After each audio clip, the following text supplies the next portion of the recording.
Hello, I'm Todd Johnson, and this is Earlylands in Conversation. Rail infrastructure rarely makes headlines, but it may be doing more to reshape Africa's economic future than any single mine or trade deal. James Holley runs Traxtion, the largest privately owned rail operator on the continent, and he has built that position by betting on rail at a moment when many investors are looking elsewhere. From South Africa's massive rail network to the Tazara line linking Zambia to the Tanzanian coast, Traxtion is playing a leading role operating on the arteries that critical minerals, agricultural exports, and regional trade depend on. Jamie makes a case that's easy to underestimate until you understand the truly massive gains in economic growth that are possible when just one rail line, such as that linking Johannesburg to Durban, are modernized and fully optimized. We talk about what it actually takes to revive neglected rail corridors, why private capital is willing to take on infrastructure risk that governments have struggled to manage, and what Transnet's revival in South Africa could mean for the country and the continent. If you enjoyed this and our other episodes, please like and subscribe. We are pleased to welcome Jamie Holley to Earlylands in Conversation.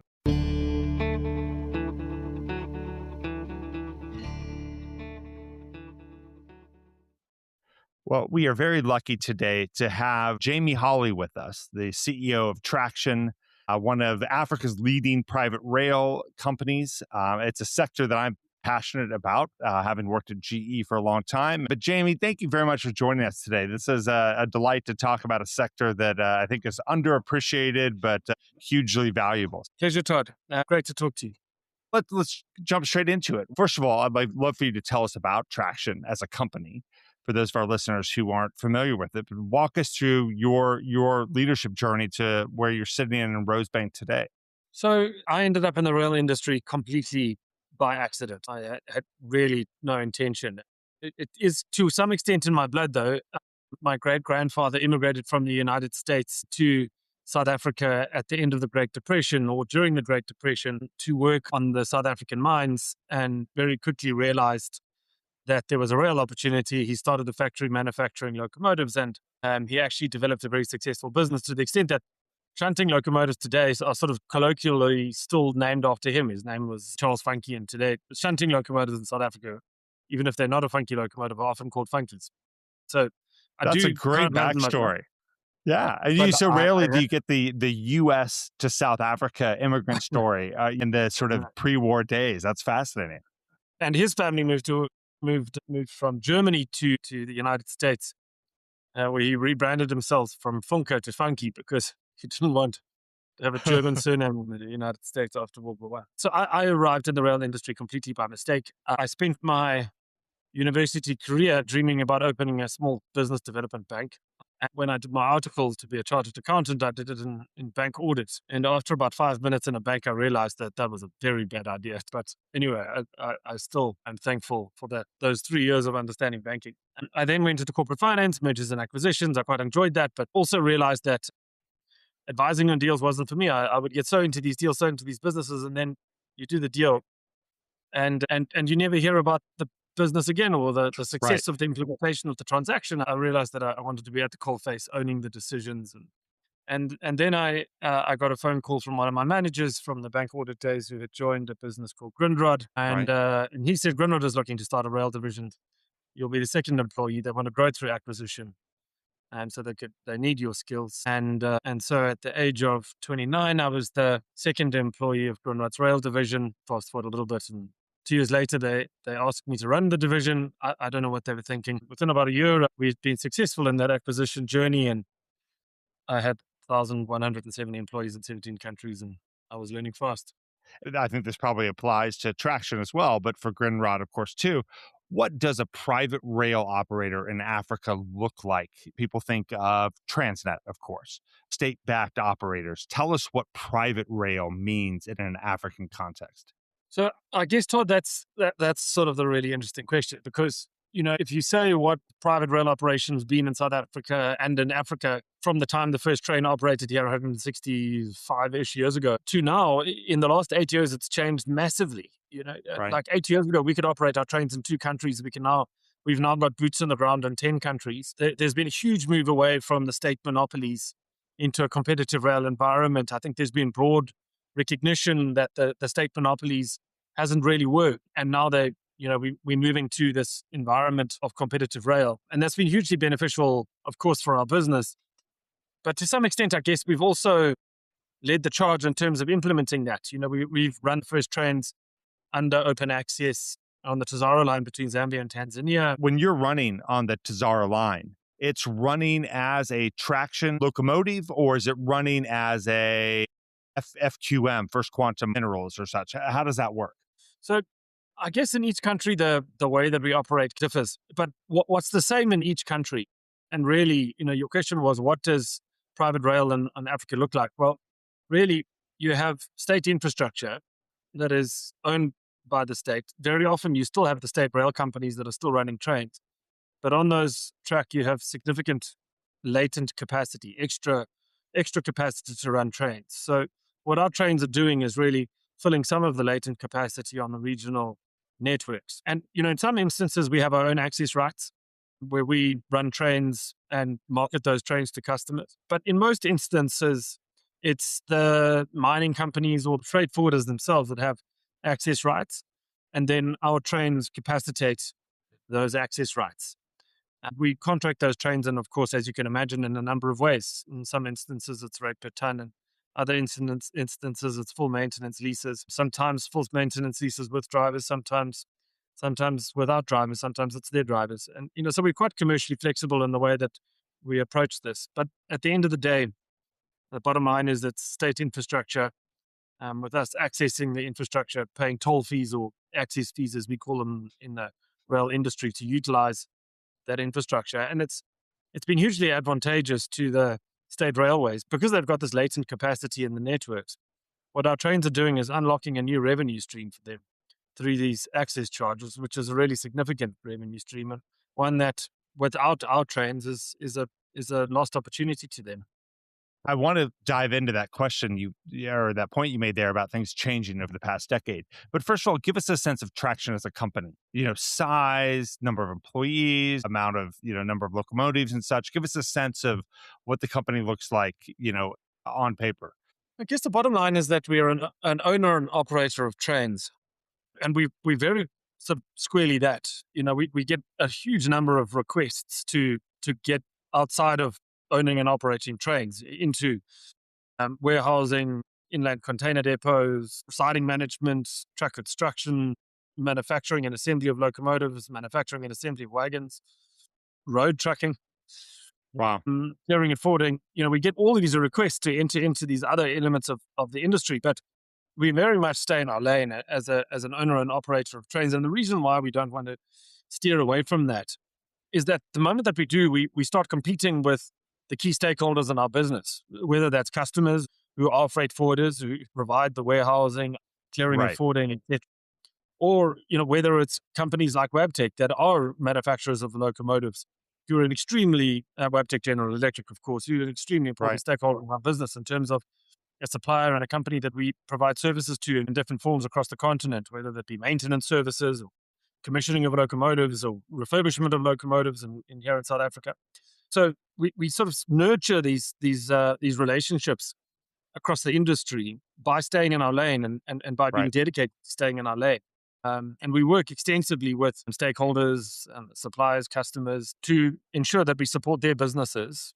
Supporting their businesses, of course, supports ours. So we are a very simple business. We're a very simple business to understand. We own and operate trains, and we do everything that's needed in order to be able to successfully do that. Of course, in the continent of Africa, with our really challenging supply chains and a poor quality of infrastructure, whether that be facilities or the physical track itself, of course, it comes with a lot of challenges. So, I always think about our business as a very easy one to understand, a very hard one to practically do. But, to practically find success in rail operations in Africa, you've got to start with exceptional people. So we started a rail training center about 20 years ago. We write our own training materials. We have our own trainers and we have our own assessors. We train. We've got South African government certifications as well, which means that when you leave our rail training center, you actually leave with a South African government certificate. We train locomotive technicians as diesel electric fitters too. And that's worth a lot, obviously. I mean, South Africa has such a developed sort of skills skills qualification mechanisms, right? So that does mean a lot. And we invest a huge amount. We invest about 45,000 Rand per person per day across 470 people in the 10 countries where we have boots on the ground. And that's, to give you a sense, 45,000 Rand is more or less the cost of a tertiary degree in South Africa. So we kind of putting every single one of our employees through a tertiary degree every year. And that's how much we focus on training, because we fully recognize that the quality of the people that underpin our operations is the most important thing. Then, the second area is our processes and procedures and our certifications. So we're the only ISO 9001 certified operator across all of our operations that I'm aware of on the continent. We have about 14,000 control documents that we use to operate our business on a daily basis across our various operations, on different types of operations. So that commitment to safety, compliance, and process and procedure is the sort of second underpin of the business. And then the third is parts. We have about 298 suppliers across the world. Interestingly, about 65% of our procurement is South African. About 35% of our procurement is international. And is that a legacy just of the fact that the rail industry in South Africa has always been such a sizable player across the supply chain or value chain, that there are so many companies, local companies, providing what probably is not available anywhere else in Africa? Yeah, 100%, Todd. So it's that, and freight costs a lot, transport costs a lot. To send a traction motor for a rewind locally is a lot more cost effective than sending it internationally. So, from a services perspective, it makes a lot of sense to work with your local supply base and to grow them to support you. We do invest actually a lot into our suppliers through localization programs as well. And for no reason other than it's not government regulation that's driving us to do that. It's no reason other than we just believe it's good business. And then, the challenge of the regional supply chains in Africa is huge. It's completely normal for a part to take 6 weeks to get from Johannesburg to Mbeya in Tanzania or to Lubumbashi in the DRC. So that process around management of parts is hugely important. So we, of course, have a very big investment into parts, but also we've invested into digitized requisition programs, AI stock management programs into our business to ensure that we manage our stock levels as accurately and as efficiently as we can. Then the next element, of course, is in order to have a successful rail operation in Africa is facilities. The quality of the asset that leaves South Africa to go into regional operations is fundamentally important. The next time you're going to see that locomotive is, depending on its duty cycle, is 6 to 10 years' time. So getting a locomotive of a very high quality is out into the field is very important to its ultimate success as a cash generating unit to stay available and continue to deliver cash flows to you. So, we've invested a huge amount into our facilities here in South Africa. I think we have certainly the most state of the art locomotive maintenance facility that I'm aware of on the continent. So, that's the next big element of a successful rail operation in Africa. And then the last is your assets themselves, investing into the right type of assets for operation in Africa. So, we've got a blend of new generation fleet and older generation fleet. But in each instance, we're doing things like control system upgrades on the locomotives in order to improve the reliability of the parts. We're not relying on the size of the fleet, locomotives and wagons. What do you guys have in terms of your assets? We have a deployed fleet of 55 locomotives in the 10 countries. We have about another 5 in the workshops at the moment, and then we've got 46 on procurement. Central to Southern Africa, sort of the SADC region in general, is that sort of the operating ground? Yes. And then we've got a relatively small, but we do have operations in Guinea and Senegal. Well, let's take a step back and sort of look at the industry more broadly. Help us understand rail's importance in Africa. Because, again, if you look in Europe and the U.S., someone talks about the amount of freight that is moved by rail in the U.S. and Europe. It's pretty mind-boggling sometimes when people don't see the trains that run at 3 a.m., across the U.S. Help us understand how the impact of rail is felt in African economies. I think what's sort of broadly underappreciated is the fact that economies thrive and fail off the back of the strength of the network industries that underpin those economies. The network industries are things like electricity, ports, communication, roads, and rail. The World Bank said at a transport event that there's no successful economy on earth that hasn't had a successful rail backbone of its logistics infrastructure.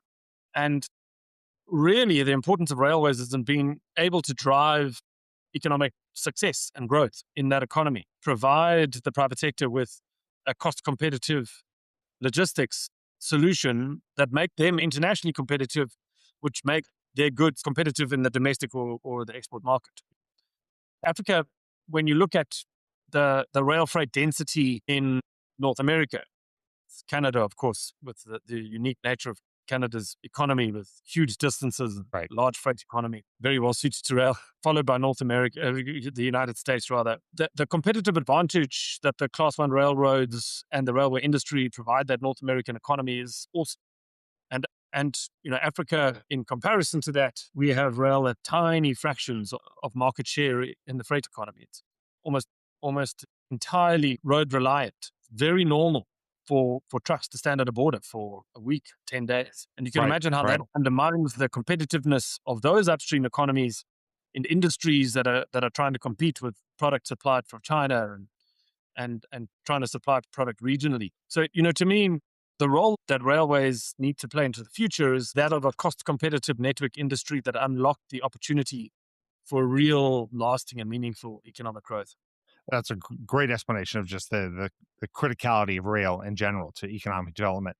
In Africa in particular, and probably it's worth a whole episode, is the underinvestment in rail, does that go all the way back to sort of country-specific colonial dynamics, or is it just rail is too expensive, the capital infrastructure takes too much time, it's governments don't know how to run it well? What would be your elevator pitch answer for why rail has not taken off in Africa to the degree it should? I think it's constrained the constrained fiscal governments across the board that don't have the fiscal space to invest into the infrastructure. So the rail state infrastructure is competing against other requirements for state resources. And so, you then get into a situation where about 20 years ago, the World Bank was sponsoring concessions. So replacing the government monopoly with the private sector monopoly. Those didn't succeed either. And the reasons those didn't succeed was because the freight body didn't exist in order for those railways to operate commercially at a profit. So you then had a situation where the private sector monopolistic service provider was failing themselves. So those World Bank concessions were, on almost all instances, reversed and went back to the government hands. So the environment where we have now, where you have government ownership of the infrastructure with multiple operators bringing trains, competing with each other, and the opportunity for regional growth, some more regional growth have kicked in, which increases the freight body, which then improves the business case behind the investment into this infrastructure. Rail starts to make more sense. Right. I don't think that rail regionally, outside of a couple of the bulk corridors, Tet down to Nakada corridor, for example, where I think the line specified for 20 million, I think they're moving about 12 million tons of coal. Those kind of freight bodies can support rail infrastructure. But, I don't think we're quite at the point where commercial investment into the infrastructure really makes sense, which is why the Chinese putting $1.2 billion into the Tazara railway line, which runs from the Ndola logistics heart of the Copperbelt to Dar es Salaam is outstanding. And why the investment by the EU and the US governments into the Lobito corridors equally outstanding. Right. Although, I think what we have to recognize is that those investments are less about the investment into the infrastructure as it is about the critical mineral that moves on that infrastructure. So to your point that you made earlier about 8 years ago, you were operating in 2 countries and now you're operating in 10, if I'm not mistaken. What has changed? What has, as you said, the policy environment has changed over the past decade? What changes have you seen and what's been driving that? So really the policy changes have come really fast. I mean, faster than I would have anticipated the policy changes to have come, where the governments have basically reviewed their regulatory frameworks and they've realized that under their existing regulatory frameworks, there was nothing that was stopping their state-owned companies from contracting with private operators to take up these slots, this latent capacity on their lines. And Todd, it's as simple as that. South Africa is more complicated. We have a much more entrenched rail infrastructure. The Transnet has 23,000 route kilometers of track. PRASA, the passenger rail operator, has 3,500 route kilometers of track. We have track that crisscrosses itself across the network. Huge road competition, a highly subsidized road network. So in order to successfully implement rail reform in South Africa, it's complicated. Whereas outside of South Africa, you have a much more limited investment into actual track infrastructure, much more simple railway lines, single source, single destination type rail operations, type railway lines, where you don't need the complexity and implementation that certainly you do need in South Africa, where you need to make sure that you get the structure right, and the South African government has taken time to do that, which has enabled it to move fast. And I think that it's simply the recognition that a policy shift makes sense, review that the regulatory framework exists for them to do that, and then the implementation of it.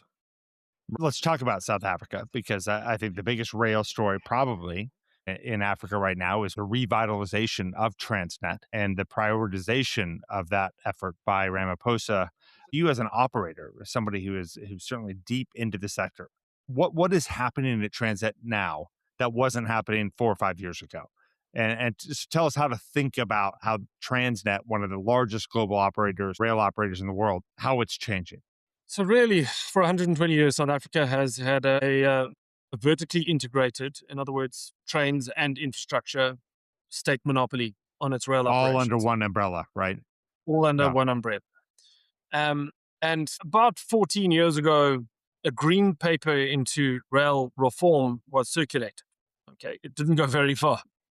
But in March 2022, that policy was approved by the South African Parliament.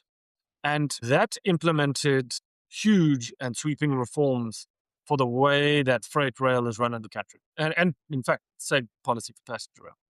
And it was precipitated by a rapid drop-off in volumes in Transnet performance. Not because of demand, but really just because of performance. In 2018, Transnet moved 226 million tons. In 2019, they moved 220 million tons. And that dropped off rapidly all the way down to 149 million tons. Wow. Over about 5 years. What was the cause of that? I mean, I know it was multifaceted, right? I mean, from the corruption that we saw in Zuma era procurement and things like that. But what is the easy takeaway for why Transnet's loads decreased so dramatically? So it was multifaceted. You're absolutely right. But for me, there's one overriding reason for it. And that was, if you go back to the segmental analysis of the Transnet Group financials, and you look at the maintenance spend in the freight rail division. In 2012, they spent 3.4 billion rand in maintenance. In 2013, they spent 1.3 billion rand in maintenance. Oh, wow. For some reason, there was a decision taken to stop maintaining their infrastructure. And So less than half of the budget that was spent. They dropped their infrastructure spend, maintenance spend, by about 2/3. And in the subsequent years, it never recovered. It stayed at that level, about 1.3 million, with small inflationary increases from then. And if you sum up the underspend in maintenance over the last 13 financial years in Transnet, in the freight rail division of Transnet, you get to about 34 billion rand maintenance underspend. Wow. And at first, you don't feel the lack of maintenance spent because the infrastructure continues to endure, but it starts to catch up with you. And once it starts to catch up with you, unfortunately, infrastructure doesn't fail like a landing airplane. It fails exponentially. And Transnet got into that phase of exponential infrastructure decline. And that happened at the same time that they embarked on these huge capital expansion programs, many of which were highly controversial. And so they didn't get the EBITDA uplift at the same time that they were layering on huge amounts of debt. And then you find an organization ultimately who has got infrastructure that requires a massive investment to restore its condition. And you've got debt that's in default of its covenants, that's requiring government guarantees to continue. One of the certainties of life is, in the rail industry, there's 3 certainties to my mind. It's death, taxes, and if you can't afford to maintain your infrastructure, you've got only one destination, and it's not a good one. So, that kind of leads you to, yes, there were multiple contributing factors, but the overriding one for me is just maintenance. It's nothing more than that. Right. And so where are we at today? So you were saying in 22, Parliament approved essentially this revitalization of Transnet. So what are we seeing today? So the National Rail Policy had 2 big, on the freight rail side, policy interventions. And then a third that government introduced in parallel. But the first two in the policy were the vertical separation of Transnet between the infrastructure, which is your rails or sleepers, your track, your bridges, tunnels, etc., and the trains themselves. So separation between train operations and infrastructure. The second was the implementation of a competitive rail environment, where private operators would have the ability to make applications to bring trains onto the network on a competitive and equal footing with this now separated rail environment, where Transnet Freight Rail would apply for slots, just like Traxtion and other operators would apply for slots onto the network under the same terms and conditions, to the operating under the same tariffs and according to the same rules. So those were the two big interventions: vertical separation and the implementation of competition. The third very important policy reform was the implementation of rail economic regulation, which they've brought into place through the Regulation of Transport Bill and the implementation of a single transport economic regulator, of which rail economic regulation forms a critical part. And the reason for that is, if you look around the world and in almost every environment where there's successful rail operations and competitive rail operations, economic regulation performs an extremely important role in primarily keeping the state entities honest and fair in the terms and conditions in which they offer access to the network and the way that they set their tariffs and penalties. And so that implementation of the right structure, which is vertical separation, the implementation of competition, and the regulation to ensure that the terms and conditions are fair and equitable are the three big policy changes that we've seen in South Africa. And we're in the implementation phase now. You know, the policy itself makes a lot of sense, but there's a huge difference between sensible policy and successful practical implementation. And we're in that implementation phase now, Right. which is, of course, critical to get right. And what about that maintenance backlog, right? Signaling and track and locomotives, like you said, 13 years of 30 plus billion rand of underinvestment. That means there is a lot of work to be done, to bring the network back up so that you guys can run your locomotives on time and without any unexpected downtime, right? Yeah. So, people say, what's the most important thing? Okay. I can have the best people in railways in the world. I can have the best assets, the best processes and procedures, but we can't drive our locomotives down a dirt road. Okay. Right. So, If the signaling doesn't work, you're not moving, right? Exactly. If the track fails, trains stand. Okay. So the most important thing is the infrastructure, without any shadow of a doubt. If you look at the South African freight opportunity that our business has, okay, Transnet is a company with 1,900 and something locomotives, okay, 23,000 kilometers. South Africa has demand for 250 million tons. Traxtion is the largest private operator of trains on the continent. Outside of South Africa, we private operator of trains, let me say, outside of South Africa. We don't have to pick up a huge slice of that pie in order for us to be a business that's showing extraordinary growth and delivering our shareholders exceptional returns.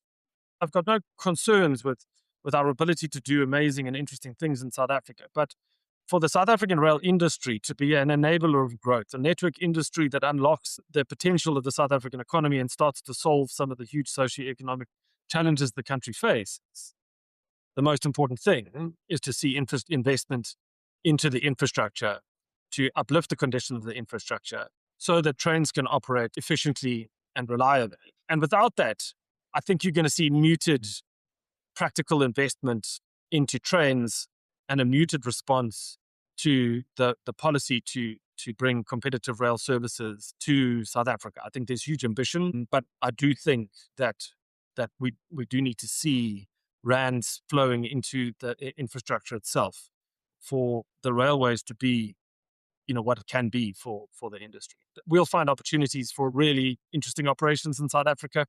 It'll be big enough to be interesting, but nothing like what we could be as a company long term if you don't get significant investment into the infrastructure, and most importantly, not what's going to unlock the economy.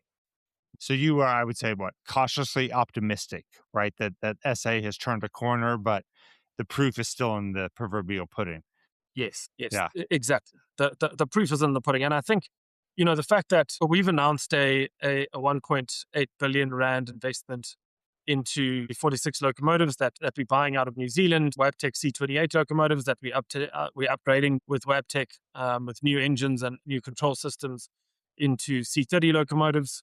It's a great project. It's a unique opportunity to get our hands on high quality second-hand Cape Gauge Wabtec locomotives, and there's a lot of demand for those locomotives. But the next phases are going to be investment into new locomotives, and those come at a very, very high price point. When capital assets come at a very high price point, you need to be able to really use those efficiently, reliably. And if you can't, then all that happens is the freight rates that you have to offer customers completely blow up to the point that you're not commercially feasible. Right.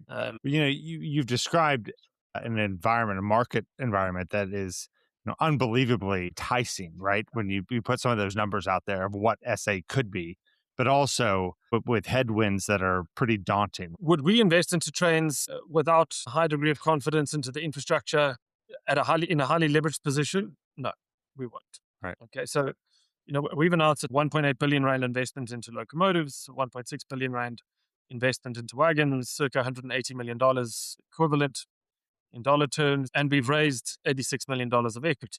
Okay, it kind of gives you a sense about the debt to equity ratio that we believe is sustainable and given the infrastructure condition. Okay, and to raise that level of equity is a challenge, I think, for companies that haven't actually owned trains, that they've got to raise that equity. I think that's a challenge. So the financial barrier to entry is, of course, a real one. And then some of the terms on which access has been opened up under the previous iterations of what's called the network statement, which is the terms and conditions and the tariffs which allow you to make applications to the national network as an operator, are also problematic. There's no service level commitments. The penalties are one-sided. Only the operator pays penalties. The infrastructure manager themselves don't pay any penalties. So, without a service level commitment, how can you say with confidence how many trains you're going to run? There's some challenges that I do think need to be overcome to enable commercial feasibility of this really multi-billion rand investment that are required into trains. Right. Let's shift from South Africa a bit. What does it take to operate in Tazara, for example? Is that much more straightforward? Is that predictable because the amount of network traffic is lower? Help us understand the differences between the two. So I think the density of traffic on those flows is relatively low.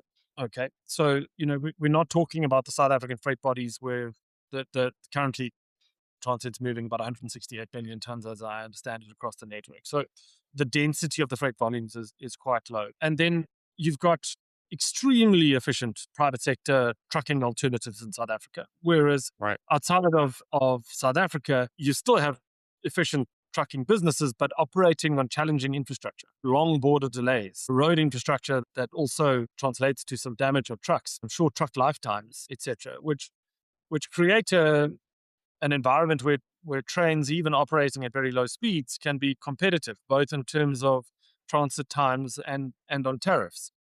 So, I think that does create opportunities for those trains to be commercially feasible and for those trains to operate successfully outside of South Africa.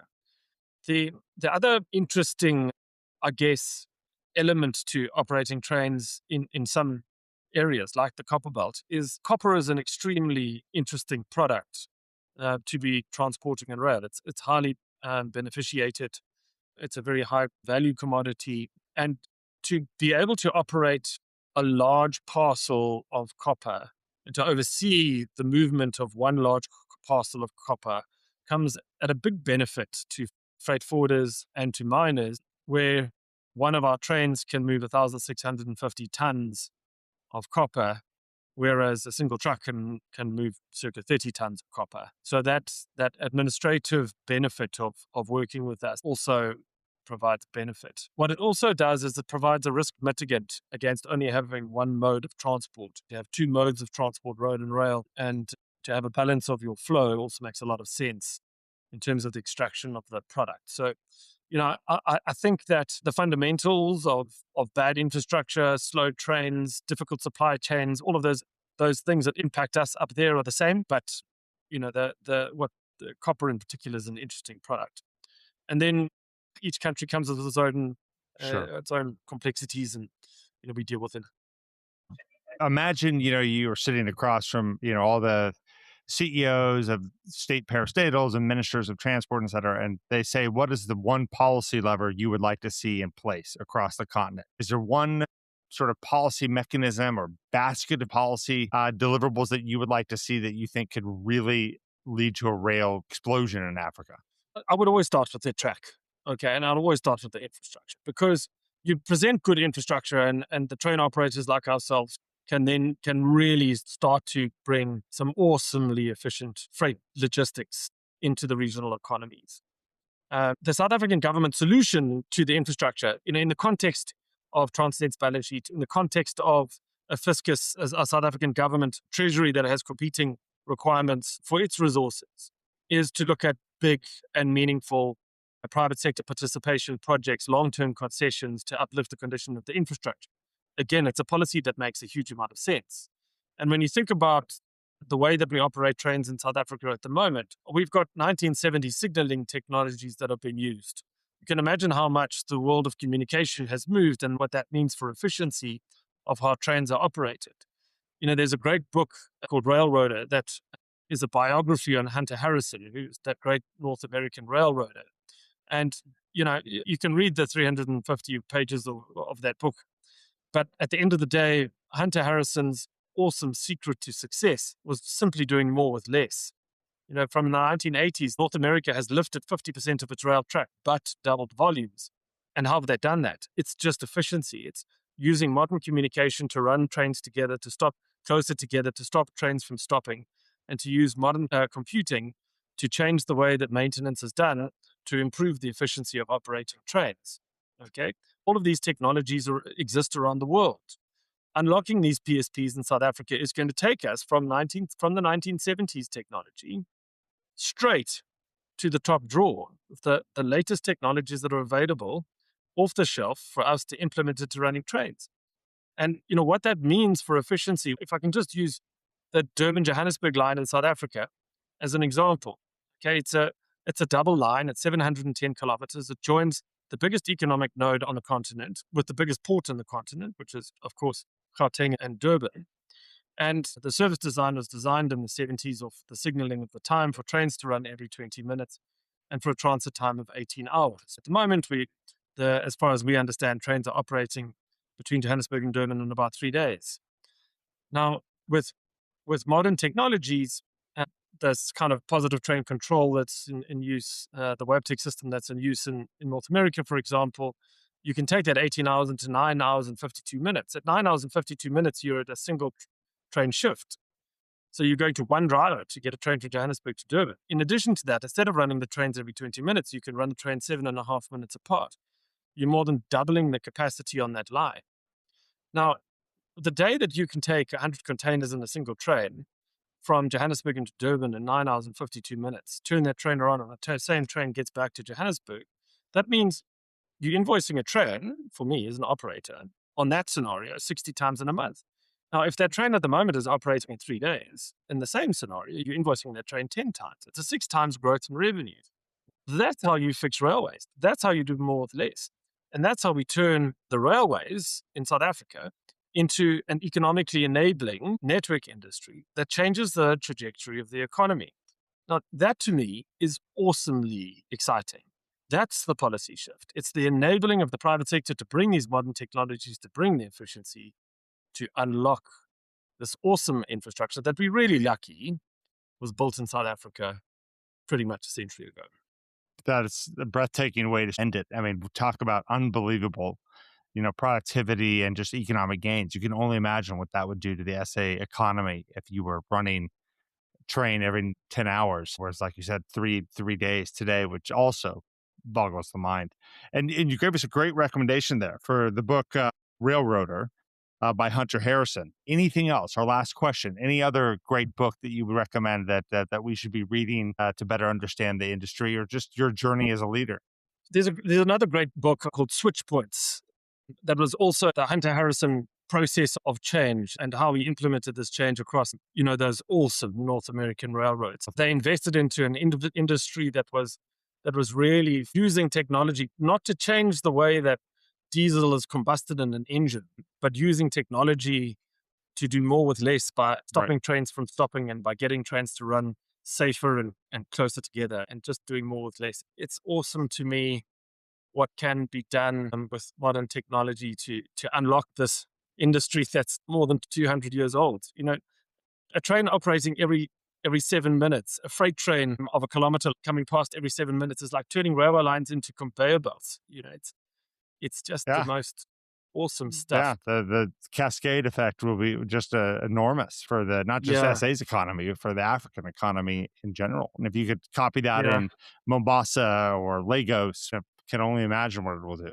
For me, as somebody that's passionate about this industry, that's been in the industry now for 18 odd years, operated in multiple African countries, I love the meaning of what we do brings to unlocking upstream economies and the ability of those upstream economies to grow.